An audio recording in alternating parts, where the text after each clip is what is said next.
As of the day I'm recording this video, it has been more than a month since the game released, and now that the honeymoon phase is over with the game and I've had some time to marinate my thoughts, I really like the game. And among the games that I've played this year, this might be one of the best, unless they release Persona 6, but that's not gonna happen. I'm fairly new to Resident Evil series. The first ever Resident Evil game that I played and completed was Village back in 2021. And look, I even have the shirt that I got for pre-ordering the game. यह fit नहीं होती, but it's a good souvenir. मोटा कौन बोला बे? Before this, I saw PewDiePie play Resident Evil 7, and that was the first time I was introduced to the series. I did try to play the RE2 remake in 2018, but I got scared and uninstalled the game. I was living alone at that time, and horror is the last genre you should consume when you're alone. Fast forward half a decade or so, and now we have Resident Evil 9.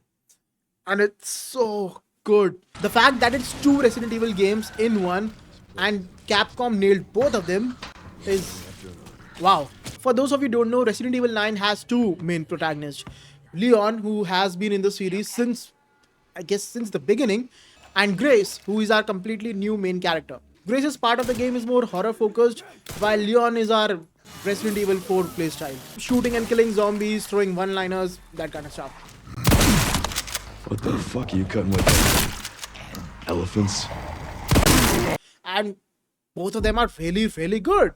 Grace as a character, you can't help but like her. She has to be the closest to what the actual audience would feel if they were in her place. I mean, before Grace, the most normal protagonist we had was Ethan Winters from RE7 and 8. And Ethan by no means was a normal guy. Dude gets his arm chopped off, pours some random medicine on it, and goes, Good.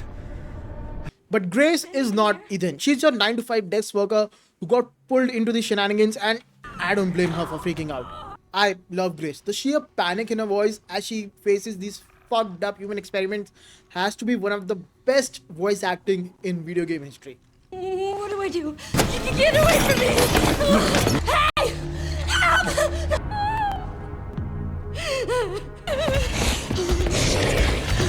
What the fuck? Grace, top 5, easily one of the best characters in Resident Evil. If I had to compare both Grace and Leon's gameplay, then I think I like Grace's part more. I'll get to Leon's part soon, but I want to cover Grace's section first. The entire gameplay of Grace is pure RE7 style survival horror.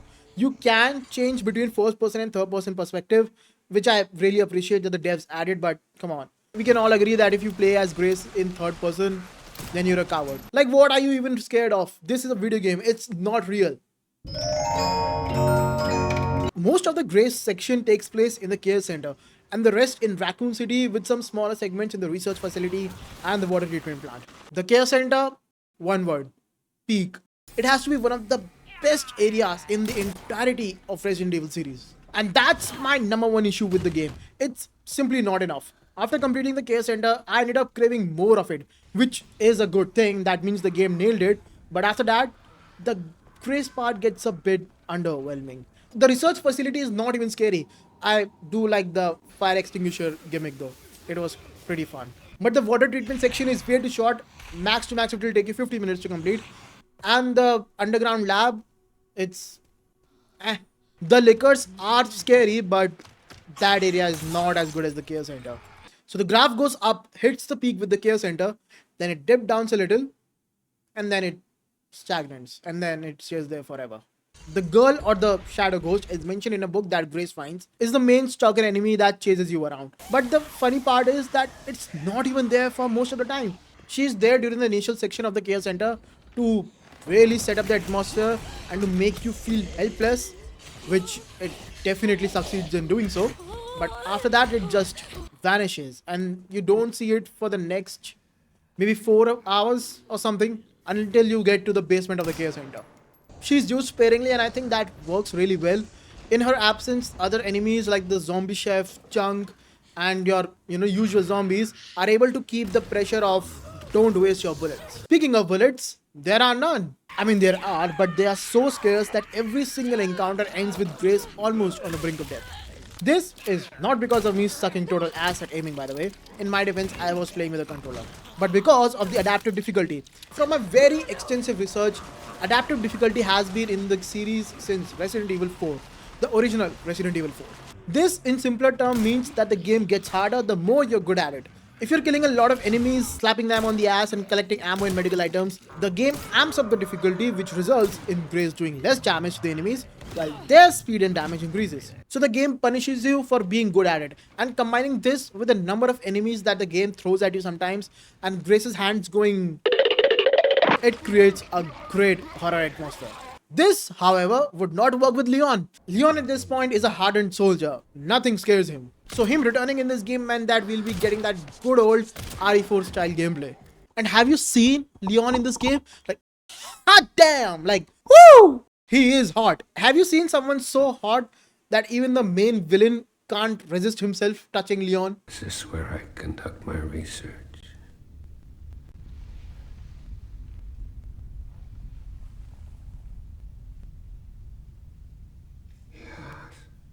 You get your hands off him. I love how he tucks the flashlight between his chin and shoulder when reloading. God, I wish he tucked me to the bed. What? Listen, I'm not afraid to admit that Leon is hot, okay? As a guy, it's good to know your competition. Even though your competition is Leon S. Kennedy. Guess what the S stands for? Yes. No, you pervert. S stands for suplex. Unfortunately for Leon, he can't do that. Because he's like 50. Even the sexiest man can't outrun back pain. Who am I kidding? The guy does shit like this. It's pretty cool though. I really like that part. I also like the part where he enters Raccoon City. I'm gonna find Grace. She definitely has something to do with Elpis.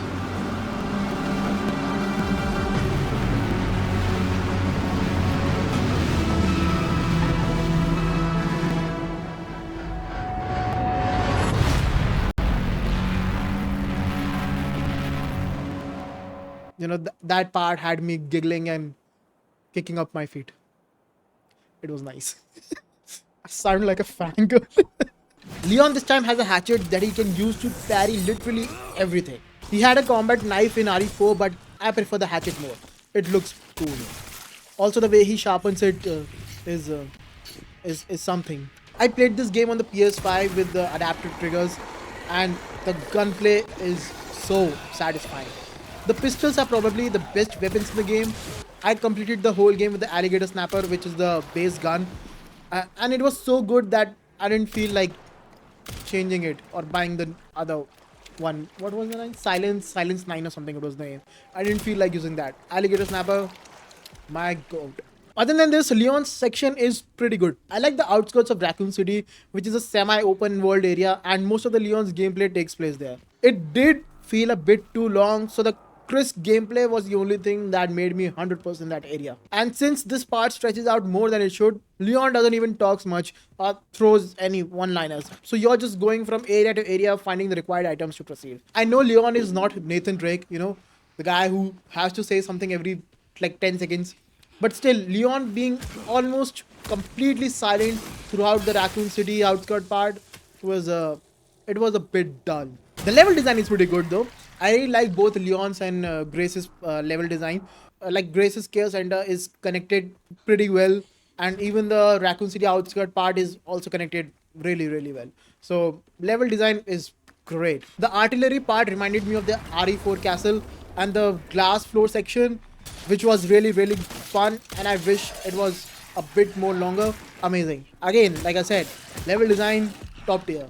I have no complaints for this. Oh yeah, and then to top it all off, you get a motorcycle chase, which is hype as fuck.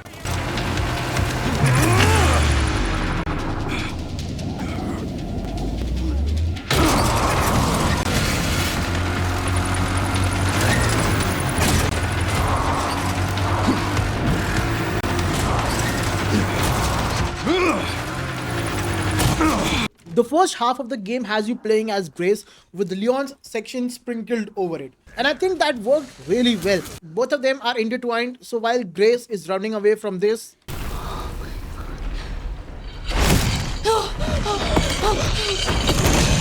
Leon is doing this.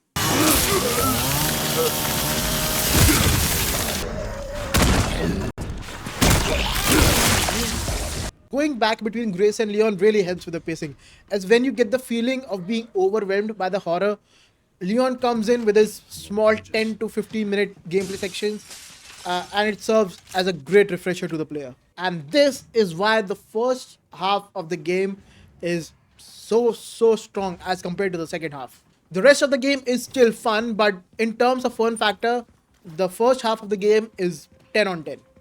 Perfect. We are now entering the spoiler territory, and if you haven't played the game and want to play the game, you can just skip this whole video now. Please don't skip. The game starts with Grace, who is an FBI analyst, being sent to investigate a crime scene. Why are they sending an analyst or a desk worker to a crime scene? Your guess is as good as mine. And I love Grace. I mean, look at her. She looks so goofy and silly here. And this is how she looks in the next 30 minutes. And Grace is so silly. She reaches the crime scene, and then I guess she forgets that she works at FBI. Hey, that's a restricted area. You can't go in there. Why? It's an active crime scene. Oh, right. Sorry. Just a sec.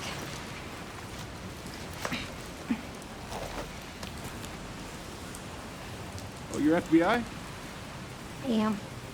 Investigating all these strange deaths. Grace enters the hotel and finds photos of her and her mom in a hotel room, which is totally not creepy at all. And so you get a flashback for what actually happened there.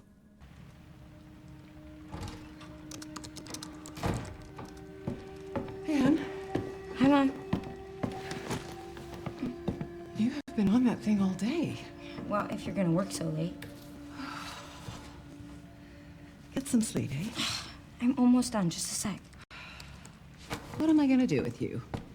What you always do? Nag at me until I go to bed? Oh, it's really coming down hard. Mom, phone. Mom. It's right beside you.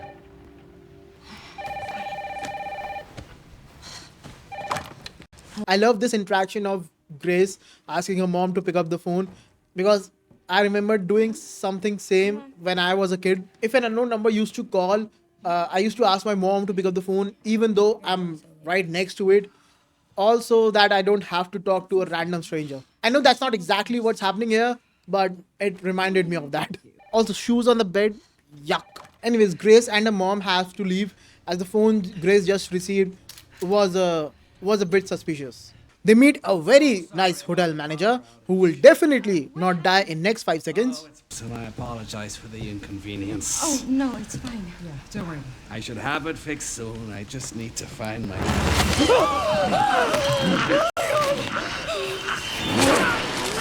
Well, shit.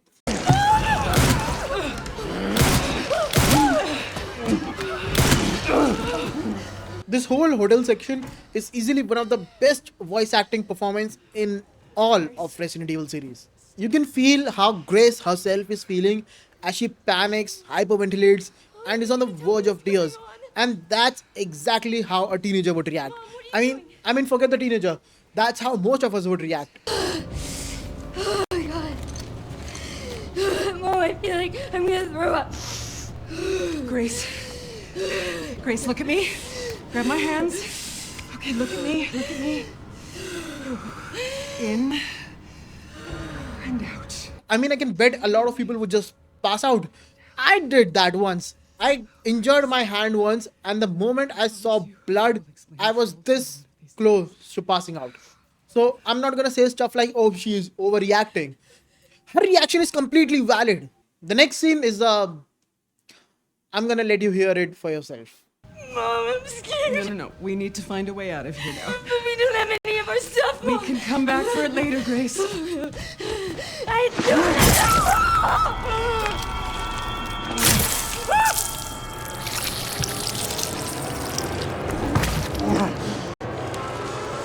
Found you.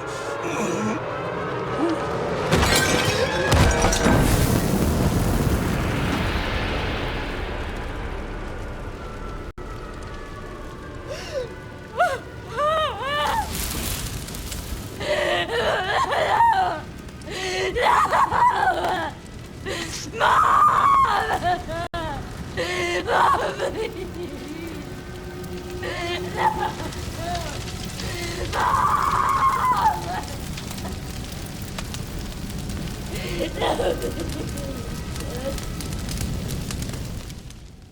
Holy shit, that scream was guttural. Like I said, amazing voice acting. And can you believe this is the voice actor's first role in voice acting? She's actually an actress. This is the first game she is voice acting in. She has to win a award, man. There is no way she's not winning. Like, this is way too good for her first game. Grace makes her way out of the hotel, and oh look, the nice policeman that guides us to the hotel. Surely, Are you okay?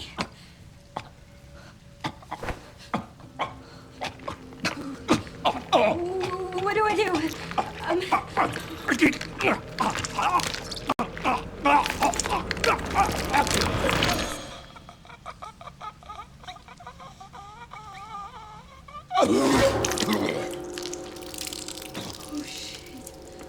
अबे यार.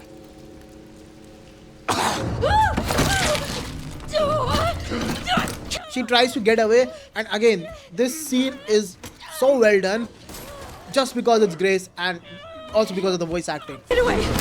Get away from me!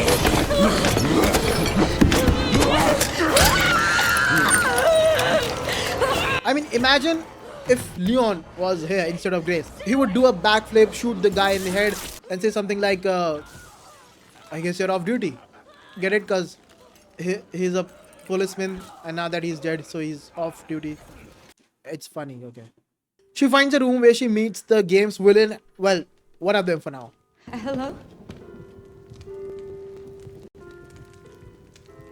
It hasn't been easy. But after much effort, here we finally are. Who are you? I'm the one who planted that body. Joker. That's what this guy sounds like. The Heath Ledger's Joker. Because the way he sounds and how his lips move, that's exactly how the Joker sound. I mean, for a second, I thought he'll, grab the camera and go, if Coleman Reeves isn't dead in 60 minutes, 60 minutes. I blew up a Then hospital. I blow up a hospital. That was very bad attempt at a voice acting. Anyways, Grace gets kidnapped, and since she's out of commission, you know who's coming. Talk to me. Is this one like the others? Well, same black watches. And it's not post-mortem lividity. No. No, this is different. That's 6 now. 6 survivors of Raccoon City, all dead from the same thing. Yeah, that's not good. No. No, it's not.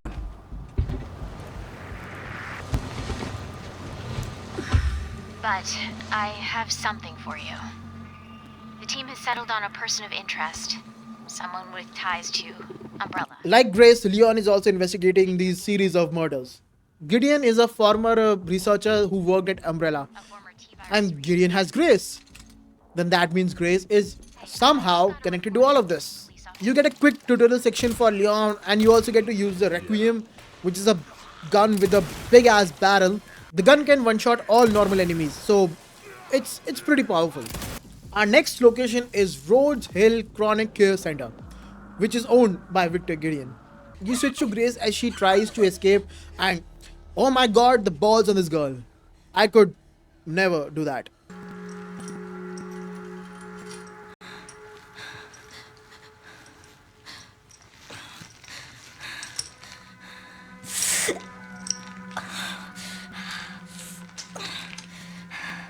This is also where you meet the girl, the stalker enemy. This small section creates so much tension because at this point you don't have anything to defend yourself with.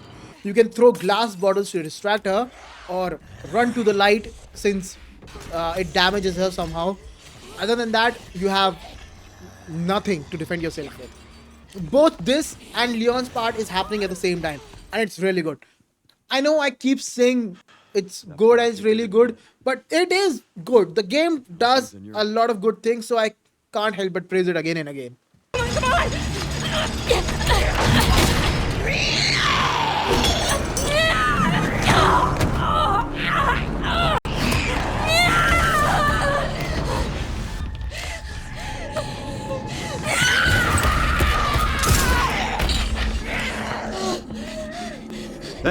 Over here.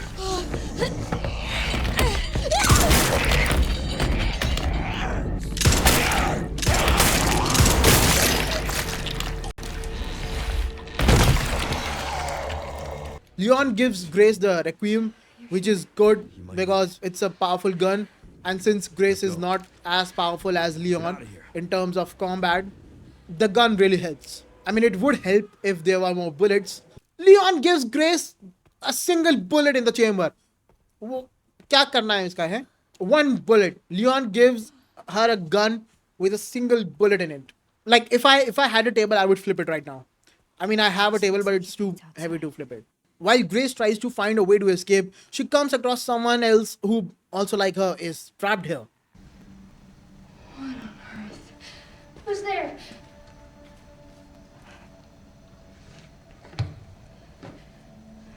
Is someone there?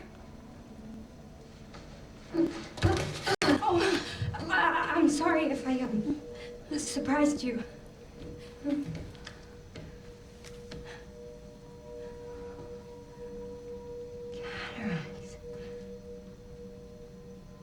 This is Emily, and you can guess that Gideon had a case to conduct his experiments on her. Speaking of experiments, the zombies in this game are different.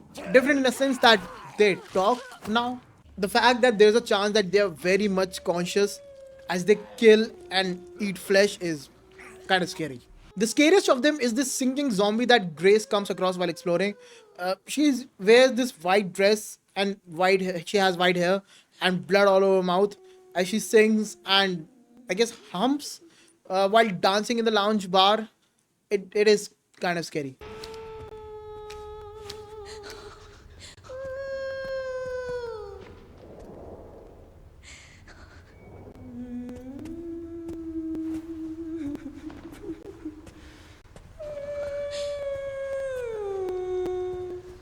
But don't worry, I made sure that she knows her singing sucks ass.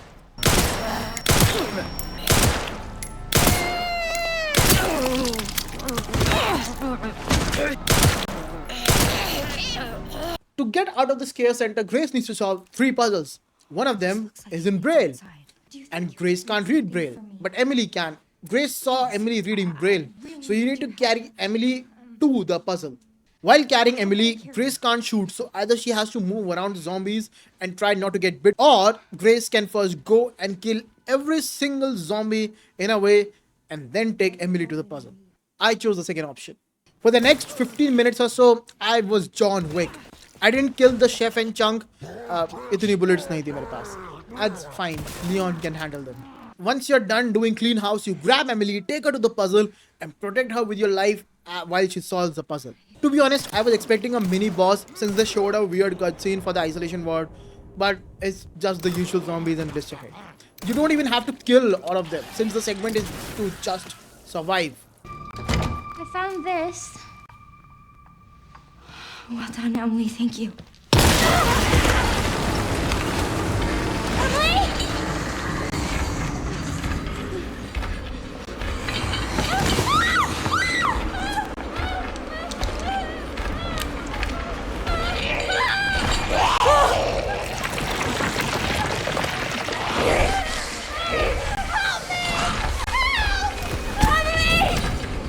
The basement is a lot more creepier than the care center since it's pitch black and there are not enough lights. Oh, and the girl is always stalking you through the vents. And if you fire a gun to kill a zombie, she instantly zeroes on your position. So, good luck. Throughout this entire section, you're feeling uneasy since light is the only thing that can keep the girl away. But the number of areas that you can light up are limited as there are only 3 batteries that you can carry around and shuffle throughout the map. And this is very scary because it feels like the girl is always watching Grace. As one time, the moment I took away the battery and the room got dark, she spawned in. Once you're done getting all the batteries, it's just straight run to the elevator to escape this fuck-ass place. Okay, this is the last time I'll talk about the voice acting. And again, I'll play this clip for you. Hurry! No!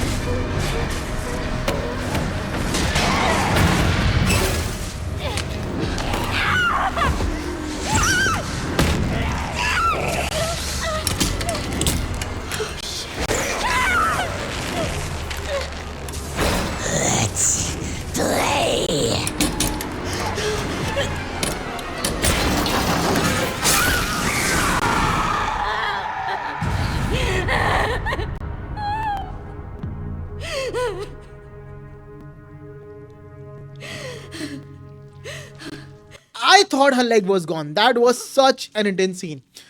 Escaping the chaos center, Grace and Emily find a guy that can fly them out in a helicopter, and BAM! The helicopter crashes.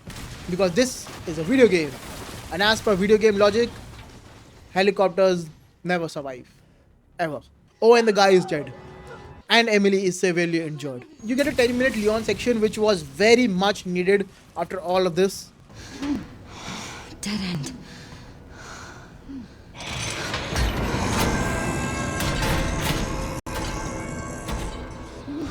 Can't let that thing hurt her. It's okay, Emily. Here. This part has no zombies. It's just Grace and the girl chasing her. Grace has to activate power to open the roof hatch while she's being hunted by the girl. And you can tell that Grace is now getting tired of the girl and she's even less scared of her. Just die already. Give me a break.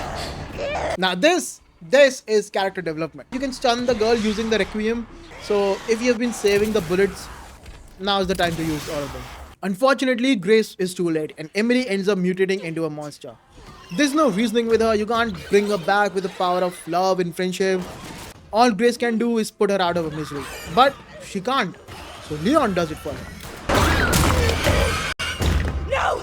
No, that's Emily! It's Emily! I'm sorry. Are you That's Emily! And this section kind of hurts because in the end, Emily was just a kid who never asked for all of this. And I'll praise Capcom for that. Killing a child in a video game is like a taboo and it's where the morality kicks in. That's why you won't see children in Grand Theft Auto, or even if there are children in a game like Cyberpunk, you can't aim your gun at them. So the dev's killing of Emily was kind of a big deal. And this serves as a great halfway point for the game. As Grace lashes out on Leon for killing Emily and she decides to just go on a separate way.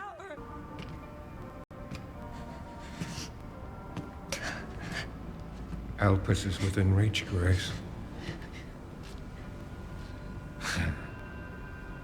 I'd like you to come with me. Come with you. Well, you feel lost, but you're not. You're exactly where you need to be.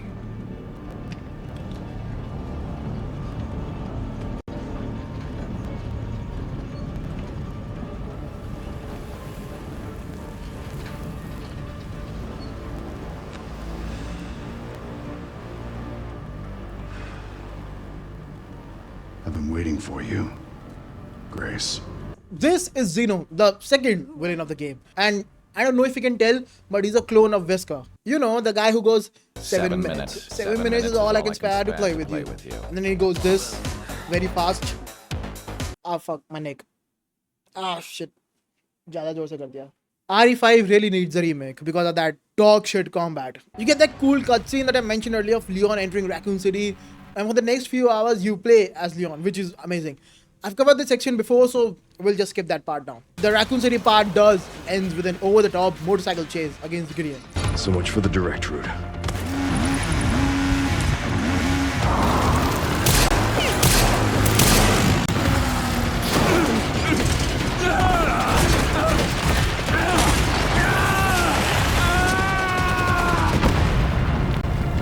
I call bullshit. He's not dead until I see the body. He'll come back. The RPD section is quite short, so I don't think there's much to cover. There's an expo on Elpis, which the main villains are after. It's a virus that can mind control, and the virus is protected by a password, and Grace seems to be the key to it. Zeno has been after Grace as he assumes that the password is in Grace's DNA or something. Oh, and apparently Emily is a clone of Grace. Grace's mother was a journalist who got too close to discovering all of this, and that's why she was murdered. Also, Grace was made in a lab that came out of nowhere. So, what? I was made? Correct. So it really was all my fault. What was? That mom was murdered and God, when she turned into that thing. What's done is done. You need to focus on the future. Was she even really my mother? It's time to embrace your destiny. Zeno is such an asshole. Grace is having a panic attack and he's yapping about future and destiny. What the fuck, dude? Also, as she goes unconscious, she sees Leon and she calls him mom.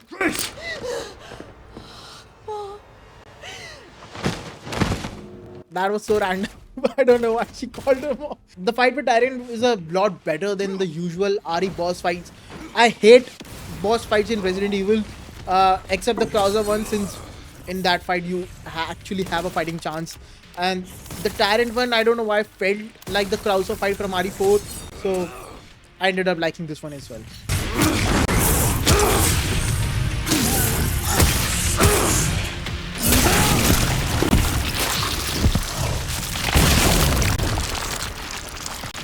The final section of the game takes place in the Ark, which is an underground lab. Of course, it's an underground lab. There's always one in these games. Here you take control of both Grace and Leon. Leon's section is again full John Wick. Kill anything that moves. Also, the fight with Not Hunk was very much like the Krauser fight again from RE4, so it was a nice fight. I enjoyed that one as well. Making his way to the core of Ark where Grace and Zeno are, Leon gets his ass handed to him.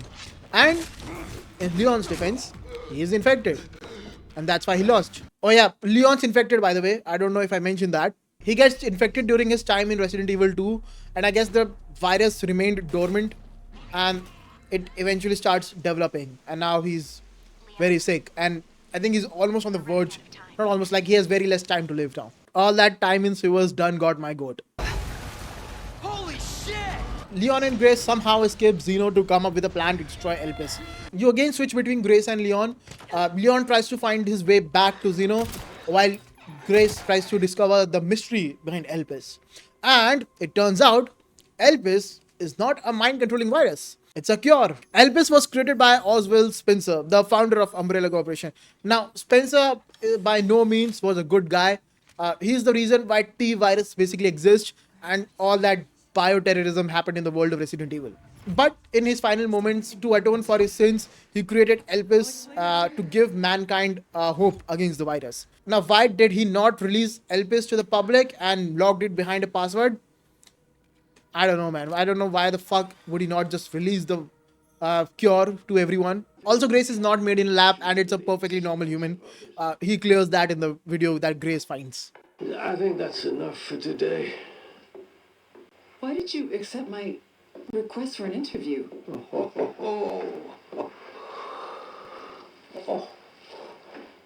Who is that? Is that one of your subjects? Of course not. She was alone in the world. I took her in to make amends. Is she Perfectly normal. Just an average child needing a home. Okay, final stretch. Grace finds Leon almost on the brink of death, and the two of them make their way to finally confront Zeno. Fighting Zeno is not an option, as Leon is not in a fighting condition. So it is up to Grace, and Grace knows the password. Grace knows the password, so she can either destroy the Elpis or release it to the world. And that's where the game gives you the option to choose it. Now, I'll be honest, I actually didn't pick up the hint that Elpis is actually a cure and not a mind-controlling virus. So I chose the option to destroy Elpis, but I had my doubts. But then Leon came and says to destroy the virus. It's okay. Soon left it wide open for us. Any wrong code will do. It'll destroy Elpis. And Leon doesn't know that virus is actually a cure. And I can't say no to Leon, so I destroyed the virus. And it didn't go well.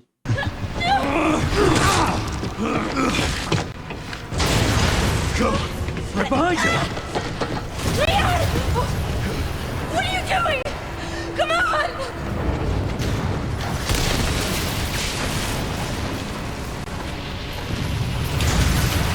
Leon!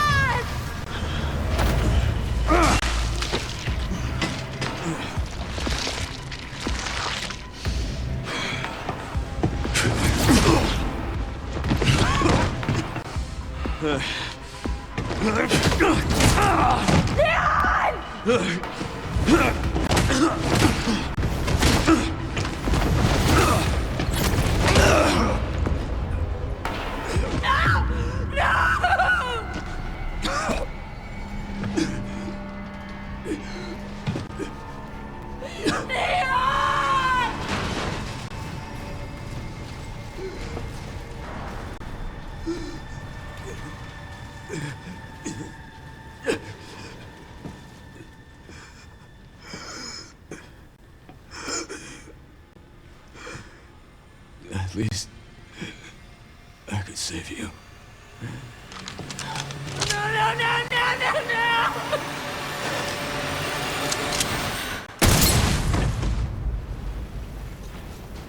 Well, shit. I wasn't expecting that at all.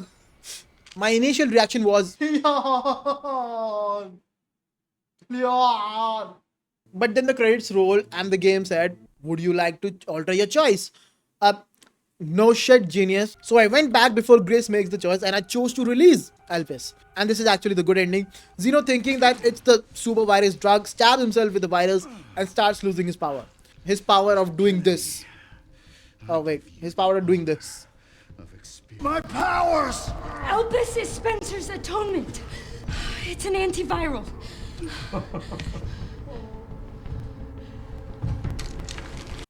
I told you he's in there. No kill is confirmed until you see the body. Gideon comes in, totally misses the point that Spencer was making, and goes, my master was a genius. And then he says, anarchy. We wanted a weapon. Instead, Spencer gave us anarchy. And then he kills Zeno. Grace gives Leon Elpis, which kills the virus inside him and completely heals him. And now we have a boss fight against Gideon. The fight with Gideon is pretty much same as every other boss fight. Although you can parry the RPG he shoots at Leon. What the hell is that hatchet made of? And then in the true Resident Evil fashion way, the bad guy turns into a abomination.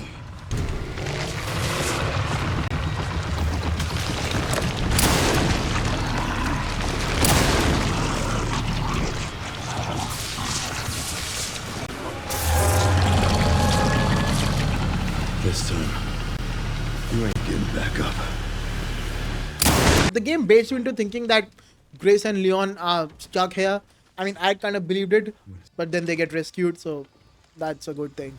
Before leaving, Leon and Grace had a quick conversation, and Leon informs Grace that, you know, Emily might still be alive, that he only shot the non-vital organs, so there's a very much chance that she's still alive and they can save her.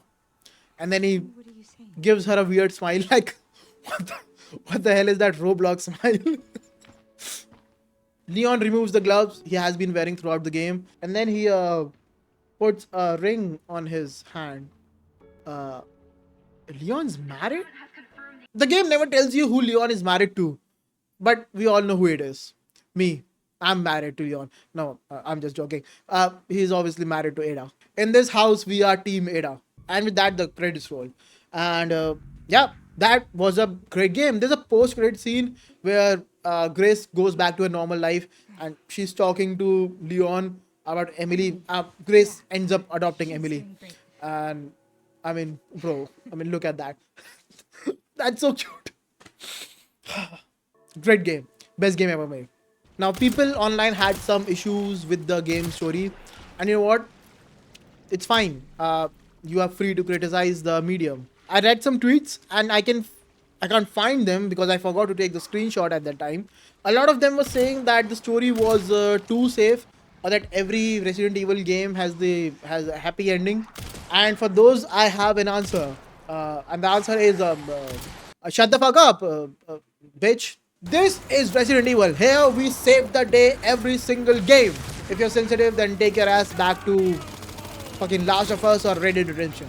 I do agree with some things though. Emily being alive kind of killed all that emotional impact the game had during the first half. In the end, they didn't kill the child, you know, so that whole emotional impact is gone now. Also, the way Grace just agrees to go with Zeno and Gideon at the end of first half, like, did she forget that they kidnapped her? Did that never cross her mind? And then there's stuff like, why the hell did Zeno assume that Grace knows the password? Like, she was clearly a baby at that time. There's no way she remembers anything. So I don't know why he assumed that. Also, what the hell was Gideon trying to do with Elpis? Was he just a spectator that was tagging along with the Xeno? Or was he trying to control the circulation of Elpis in the world? Uh, we don't know. Like, there's no clear purpose for him. And then in the end, they give that dog shit cliffhanger that, oh, the bad guys come and they take some equipment. So that means the story is not over. The story is over, man. Like, they can make another game with Grace, but I don't know where they'll take the story. I'm pretty sure they'll figure something out, and there will be another underground lab at the end of that game as well. We can all agree that Leon in this game was pure nostalgia and fan service. His part in the second half of the game, which is in the Raccoon City, it progresses the story by zero. Like, him being or not being there is same. The RPD, Mr. X, and the helicopter and all that stuff. It was like, oh, remember it was in the previous game and it was cool, so it's cool now as well. Again, it all felt like nostalgia, fan service. I'm not complaining, but there was no point of Leon during that whole Resident Evil outskirts. I'm saying Resident Evil. The RPD outskirts. I think Capcom should have focused on Grace only, and if they wanted to put Leon, then they should have continued with the sprinkling Leon section in between the Grace's gameplay like they did in the first half. I think that would have been a much better gameplay design, I guess. On and all, I did enjoy the game.